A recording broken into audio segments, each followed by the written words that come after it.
Esteemed audience, it is better to debate a matter without settling it than to settle a matter without debating it. And that's how we like it on Kenya's #1 debate platform. This is the Great Debaters Contest Season 9, Mombasa County. I am your host, Chris Bodo. And I am Esperanza Kapanga. Today we are talking about matters leadership, and the motion states that the fate of a nation lies in educated leaders. In the proposition, we have the gentlemen from Ribe Boys High School who want to take their title of the championship from their defending champions.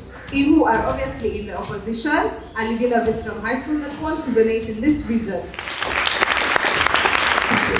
Who are obviously in the opposition. To vastly improve the status of a country and truly improve its greatness, we start by choosing the leaders. Not leaders only, but better leaders. Do not be driven by the media by telling you to pick this leader, by telling you to pick certain leader because he's famous. No, you as a person, you as a citizen of a country, if you have good determination with the country, choose a leader who is a peacemaker, a leader who is heart-driven, a leader who can create job to the vast youth, to the vast population of the youth, a leader who understands the needs of the country in different limits. I'm here to propose the motion that says the fate of a nation lies in educated leaders. What is fate? This is the power that is believed to control everything that happens and cannot be stopped or changed. Who are these educated leaders that we are talking about? These are the one who are. This is a leader who has undergone the process of learning, and that results in enhanced purpose capability to function in different situations. On the first point, as we know, the leaders are the people who represent us specifically outside there. They go as a country. Let me ask you a question. Would you like a person who is representing you outside there to be uneducated? This is a basic need of you. This is a basic decision that he's making on behalf of millions of people in this country. I hope that we should not choose these people who are uneducated. Let's have the educated leaders. You know, the education, it is a horn of the mind. And this education you're talking about, it has surely benefited the educated leaders. How? If I'm an educated leader, I know what is the law. I know how to abide by the law. I know what is better and what is not better. Because I've undergone a process of learning. My mind has been expanded from the time I was in primary up to the time which I was in university. Now, take an instance that you're taking an uneducated leader to make decisions on behalf of a country. It will be like you're taking a failure middle student. It will be like you're taking a failure middle student to go and represent people of a student council. There is a 99% chance that he will make terrible decisions. So, let us give these educated leaders to represent us. We need educated leaders so that our country can go on its fate. You know, according to the present situation that we are undergoing these days, an educated leader or an educated leader is a person who is highly valued than the one who has not undergone education. How? The educated leader who has reached maybe to the university level and has acquired a degree or a master's. This is a person who can understand what is happening, what are the problems the country is facing, what are the problems of this battle. We need to choose these leaders. But remember one thing, an educated person is not there to cut down the jungle, but he is there to delegate the labor, said C.S. Lewis. My name is Maurice Lego from the Ribe Boys High School, and I rest my case. As proposer, you have 3 minutes to make your submission. Ladies and gentlemen of the House, when you see in any situation or any day a bedridden man looking at you and laughing at you, ladies and gentlemen, you must be very worried about yourself. Yes, we agree, as a nation, we have educated leaders, but what are they doing to us? In the words of one of the most successful business persons on the planet Earth, Richard Branson, in his book, The Virgin Way, where he said, "Prasta e presto," meaning I stand firm and I stand fast, to oppose this motion that states the fate of a nation lies in educated leaders. Straight away, let's get down to the business of the day. The fate. These are the things that happen to someone or something. A nation. This is a large body of people united by common descent, history, culture, or language, inhabiting a particular country or territory. to lie. This is to depend on something or someone. Educated leaders. These are people who head a group, organization, or a country that have a good level of knowledge. Ladies and gentlemen of the House, truth be told, we have educated leaders in our country. But the big question is, what are they doing? And ladies and gentlemen, as I kick off this motion, let me tell you one thing. The fate of a nation depends on the moral fabric of the nation, or of the people of that nation. The morality of a people is determined by a sense of humanity, that I will respect the elderly, will honor that what is justifiably righteous, and that I will stand firm, as always, to uphold what is logically legit. This is what underpins the social well-being of humanity in Africa, ladies and gentlemen, and the world at large. We see many educated leaders in our country, in Africa, and in the world at large. Let's give an example of Kenya. We have educated leaders, but what about the moral uprightness? We all know, it's crystal clear that these leaders, most of them, are not morally upright, and that is the situation we're having in our country that is leading to what we're having economic-wise, social-wise, and in other aspects we all know of. The then social well-being was ensured.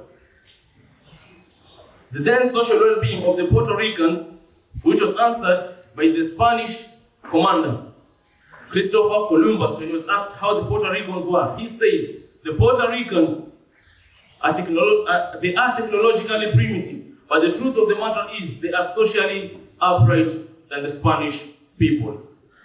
The then social well-being was ensured by uneducated but morally upright leaders. Such serves as an example that the well-being of a people lies not on education, but on the moral fabric of the nation and of the people at large. Ladies and gentlemen, this brings me to the basis of my second point, transparency and accountability. Let me give you an example of the Bermuda Triangle, which you all know of. When things pass over there, they vanish mysteriously, not knowing where they go. That is the situation in our world now. Things are vanishing without any accountability or transparency of where they're going.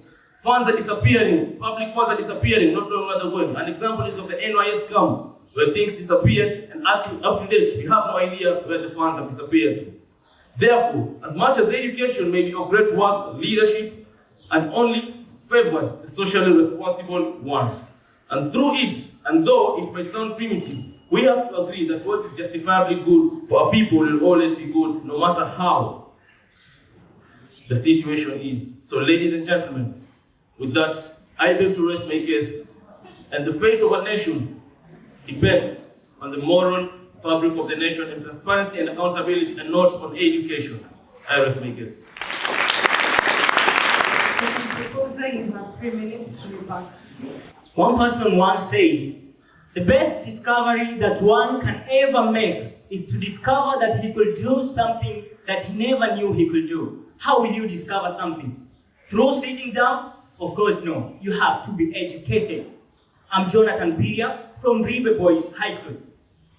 I want to talk about what my fellow members just said in this place. The first thing, you mentioned morals, that leaders should not only be educated, but they should have morals. This is something you have talked about. Don't contradict yourself. How do morals come? It's through education. Can morals come freely? Of course, no. Education brings all that morals. You have talked about educated leaders do not have morals. Educated leaders do not have morals. What about one who is not completely educated? If one who is educated does not have morals, then what about the one who is completely not educated? What are you talking about in this place? You know, my first point, I want us to bring these things into reality at first. You know, let's not try to dig a hole and fill the other and remain with something which is still a problem. Who does not know Miss Ellen Johnson of Liberia in this place? Miss Ellen Johnson first went to the College of East Africa, Madison Business University, and Harvard University. This is education that she was pursuing. She had a lot of achievements to her country. First, she was able to combat this greatest pandemic, the deadliest pandemic of Ebola in the country of Liberia. No matter what situation the country of Liberia was going through, no matter the scarcity of resources in health facilities, she was able to combat. This is through education. Can someone who is not educated do all that? She was able to introduce Liberia into great trade unions. That is the commercia, thus developing the economy of the country. Put that one aside and don't get tired of this. Miss Ellen Johnson also was able to bring peace into her country. Remember, Liberia was turned down into a war zone, but when she came in, she was able to get peace in that country. My first point, let's remember that our independence in Kenya came as a result of these educated elites who went in the first Lancaster House conference to bring what the country needed. If they were not educated and if they were not actually having this knowledge of what they want, then how could they advocate for it? So a good leader must be educated so that he or she may be able to know what he needs and what the country needs. Now, let's not try to put principles forward and try to abide by them, but let us look at the real talk. Educated leaders bring solutions. If you're not educated, then you don't have the skills and knowledge in the mind to bring solutions. You know what uneducated leaders do? They only handle things, but they don't bring solutions to a country. That is the best thing that they can ever do. Remember, a leader is someone who knows the way and lead others. If you are not educated, how will you know the way? Also, you have 3 minutes for cross-examination. The motion says that the fate of a nation lies in educated leaders. The question I would like to ask you this day is that you might be educated, you might be a person with the highest number of degrees in our country, but are doing nothing with those degrees. I give the example of Robert Mugabe, the former president of Zimbabwe. He had 9 degrees, 3 master degrees from Recordness University, but look at where he left the GDP or the gross domestic product of the Zimbabwean country. Is it? Let me remind you of a simple quote, that education is not only attained, but it is achieved. Your first Peter said that the leaders that are uneducated bring corruption. I take it to Kenya. We have so many educated leaders in the government. We have the president. We have the cabinet secretaries. Then let me remind you of something that happened last week. The Treasury Cabinet Secretary, that is Mr. Henry Rotich, was arrested for money unaccounted for in the country. How many degrees does that man have in possession? You also see that educated leaders bring innovation. Let me remind you of what history taught us. We had Homo erectus. They were able to invent fire. Were they educated? If I go to my first point as to why the fate of a nation does not lie in educated leaders, is that the fate of a nation will lie in the public awareness. I take you to Hong Kong. According to Wikipedia, on 25th April of this year, the parliamentary system was planning to pass the extradition bill. But what happened? Because of the public awareness that the people had, they know their rights. They know what they're supposed to be given by the government. These people were able to go to the demonstration place, and the bill on 15th of June, the bill was pulled down. So let's recognize the numbers. The first demonstration had 12,000 people. That's according to Wikipedia. The second demonstration had 22,800 people. And finally, the last demonstration that made the bill to be pulled down was 1 million demonstrators in that country. That is public awareness. I take you again to Sudan.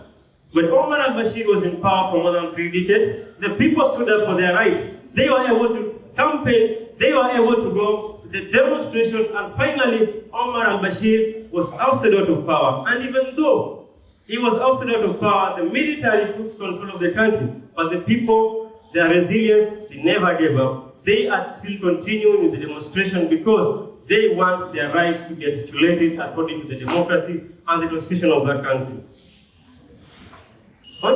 My second point as to why we don't need educated leaders, because we should have a good administrative organization. I take you to UK or the United Kingdom. We have the monarch, we have the prime minister, and we have the House of Commons and House of the Lords. The same case with the US, we have the vice president, the president and the vice president. But look at all of these aspects. They bring together the ideas and they work without overlapping each other's roles. Come to Kenya. How many of us are today know the role of the members of the county assembly in their wards? How many of us here today know the role of the women representatives in this county today? We should have a good administrative structure to benefit our people and not educated leaders. I respect it.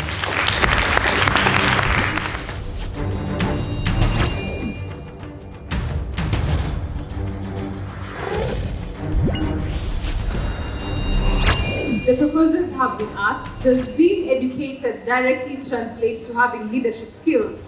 The opposers, on the other hand, have been asked to give an example of a leader anywhere in the world who is uneducated.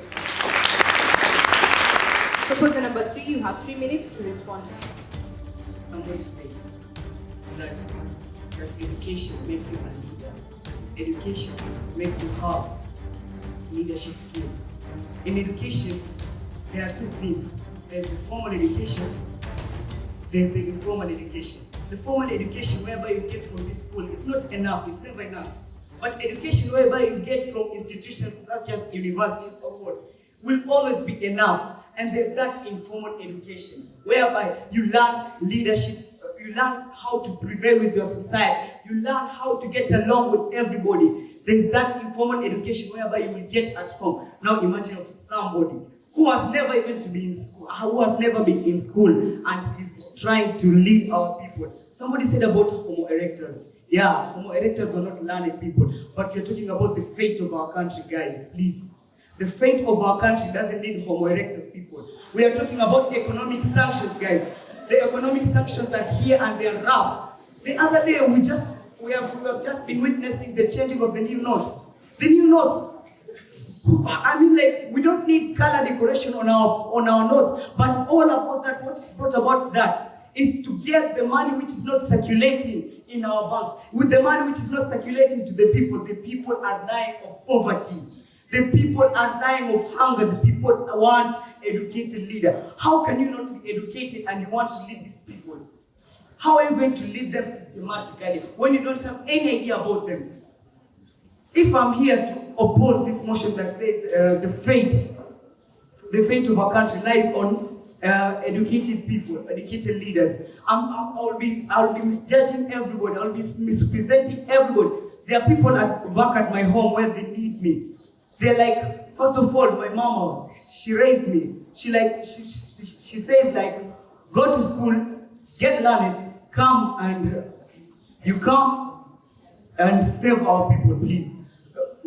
Don't mind me, I'm a stammerer, so I'm trying to hide it. Now, somebody said, if education is expensive, try ignorance. Remember, our country, our freedom fighters, from the Honorable Jomo Kenyatta, may his soul rest in peace forever. The Daniel Arap Moi, one of our founding fathers also, Mwai Kibaki, all of them were learned, guys. All of them were learned. Now think of a situation whereby you put, let's say example, Peter Kenneth. The guy got an E in maths, and the economic sanctions are here. Now you are saying, let's put Peter Kenneth on leadership. So we're supposed to, because he's not learning, or we are supposed to give chance to everybody in democracy. So we give everybody a chance. Look at Sonko, the way he's terrorizing, the way he's messing up the budget in Nairobi. Because he was not learning, he does not have an idea of governing a big capital city like Nairobi. Thank you. I'm Habib Ahmed from Ribe Boys. Proposer, you have 3 minutes to respond. Ladies and gentlemen, the largest democracy in the world is being led by a prime minister by the name of Narendra Modi. And guess what? He is uneducated. On to the business at hand right now. You have talked about educated leaders holding up a country, our worthy opponents. But I have a question for you. How many countries in this world today, in Africa, have educated leaders but are still underdeveloping? And it's being a trend. Now, ladies and gentlemen, change is inevitable. You either make change or change changes you. Since time immemorial, ladies and gentlemen, technology and innovations have played a key role in the development of countries. Homo erectus invented fire. That's an innovation. The United States, ladies and gentlemen, when it first began, it was one of the worst nations in the world. Guess what? It was colonized by the British, just like us, Kenya. And where are they now? The invention of Eli Whitney, the cotton gin, is just but one thing to give you an idea of a broader perspective of how technology can actually benefit a country. So let's not be cognitively flexible by saying that educated leaders are the sole reason for the development of a country. The United States of America, again, China, Japan, Germany, all these countries have the highest GDP per capita. Come back and search for the most developed countries technologically. United States, Germany, China, again, there's this trend where technologically advanced countries are the ones that are developing. Why? Simply because technology is important. How do you make sense, or how are the leaders going to utilize the natural resources of our country if they don't have the know-how, if they don't have the technology of actually making such a predetermined change? We do need educated leaders, I agree, but they're just a small piece of the entire jigsaw puzzle. That is the fate of nations, ladies and gentlemen. The ICT sector in Uganda has grown 19.7% on average each year, and that adds to 2% to 2.5% annually to the gross domestic product. Imagine if the ICT sector grew by 50%, by 100%, Uganda, ladies and gentlemen, would be among the most developed countries, not to overlook Kenya. Another thing, very important, the Black Month in USA. Ladies and gentlemen, social inclusivity. People in the United States of America were able to overlook, or rather, their differences in races. And by doing so, look at where they are right now. Using of Black Month, ladies and gentlemen, we need social inclusivity. We have to look past our differences. He is Indian, he is Kikuyu, they are still Kenyans. We have to work together as one for us to achieve development. It doesn't matter if you have an educated leader. We need to have educated masses. Me, you, we need to be educated. So again, I stress that educated leaders are just but a small percentage, are just but a small piece in this entire jigsaw puzzle that we call the fate of a nation. I rest my case.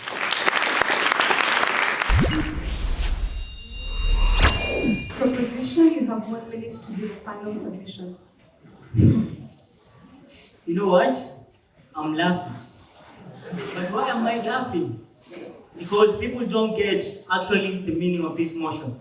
Get me clear. Get the difference between an educated leader and a failure. You're mentioning people who are failures and not totally educated. You have talked about, I think we have to look at the fate of our country. We are facing hunger. We are facing injustice in our country. We are facing a lot of things. Guys, can we look at this? Can we look at this? Someone who is not educated, how can he bring this out? Get me right, guys. Uneducated leaders are illiterate. Try and look at the effects of illiteracy. Then you want someone who is illiterate to lead you? Actually, no. Let us bring facts. Let us not just bring out a forest of words but a desert of points. This is something we have to discuss in the right way possible. Otherwise, I need you to just look at this motion and make sure that you give us the right facts in this place. We've talked about Indira, the first female Prime Minister of India. You're saying this person is not educated. This person went up to the 10th grade. Please. Give us the right facts. We are all assessing the social media. Thank you.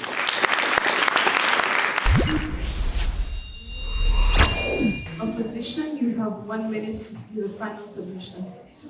Once again, ladies and gentlemen, Omar Hussein Sheikh from Allidina, Visram High School. You don't expect a turtle to run in a rabbit's race. It's absurd, right? The exact same way. You don't expect a developed country to compete with a developing country. Now, the motion clearly says that the fate of a nation lies in educated leaders. Now, the big question is, are we only supposed to have educated leaders but turn a blind eye to the rest of the other factors that contribute to the development of a country? Because trust me, if an educated leader is there, and then the country doesn't have natural resources, it doesn't have the technological know-how, it doesn't have a strong administrative system, then the country is bound to fail. Now, my team and I are telling you one simple thing. We do not disagree with the fact that the educated leaders are responsible for the development of a country, but they are just but a small fragment to the development of a nation. I respect it.